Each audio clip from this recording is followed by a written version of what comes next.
materials are all around us. It makes up everything that we use from day to day. But one thing a materials engineer will do is try and make those materials better. I think materials science and engineering is basically when engineers take materials that are in everyday use and we look at it in the microscopic scale and the atomic scale and then try to enhance them into like our macro scale everyday materials that we use. You use materials everywhere. We're currently standing in a building made of materials, made of concrete and steel, and all of those had to have been studied at some point in order to know that they are the most structurally sound materials for this application. Everything in the world is made up of materials, right? And those materials, what we see macroscopically, like a piece of steel, just looks like one hunk of steel to us, but actually there's a bunch of little particles that it's made up of, and how those are arranged changes how strong the steel is, how easy it can bend when it melts and things like that. So material science and engineering is actually controlling that so that we can change how strong the steel is or anything. We also do polymers and plastics, ceramics, and electronic materials also. Using science and engineering to make everything better in our world.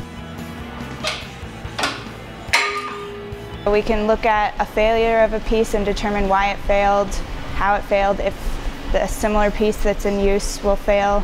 The more efficient we can make batteries, it'll help consumers a lot. We need things that are more efficient with energy, we need things that are recyclable, or even such things as being tougher, stronger, more resistant to corrosion, environmental things. So it can span pretty much all spectrums of industry out there in the world. We have higher demand for electronic components that need to be smaller and lighter, so you need to come up with new materials that can handle such capacities. There's only a certain amount of different elements in the earth, and a lot of things that we use to make things like TVs and electronics and things like that are limited. So if we can figure out how to recycle them and reuse that, it'll be more cost effective. Another realm of materials that's going to, I think, be on the rise in the future is going to be multifunctional materials. Life cycle, the whole system.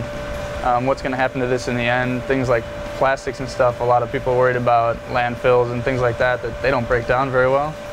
So there's people working on polymers that are made out of biomaterials like corn and potatoes and things like that will actually biodegrade.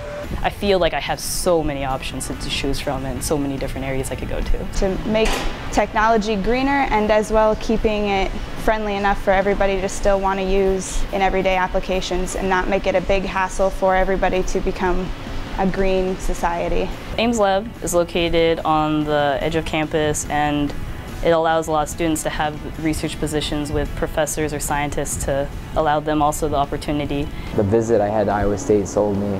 The department up here is one of the most up-to-date, I think, advanced laboratories we have for materials engineering, and then the community we have, the access we have to professors and research and things, is just an opportunity you can't pass up.